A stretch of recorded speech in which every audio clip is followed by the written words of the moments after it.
সেবা দেবে কি করে? যার যেটার অভাব তার সেটার পূরণ করার নামই হলো সেবা। যেই জিনিসটার যার অভাব তাকে সেই জিনিসটা না দিতে পারলে তো আর সেবা হলো না।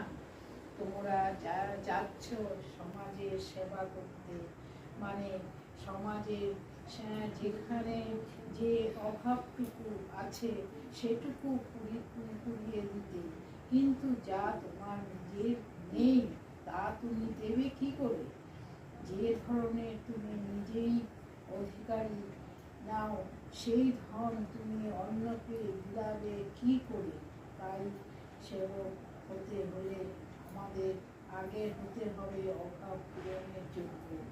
আগে তোমাদের নিজেদের হয়ে নিতে হবে ধনী, বিজ্ঞানের ধনে ধনী, গুণের ধনে ধনী, ত্যাগের ধনে ধনী, বৈরাগ্যের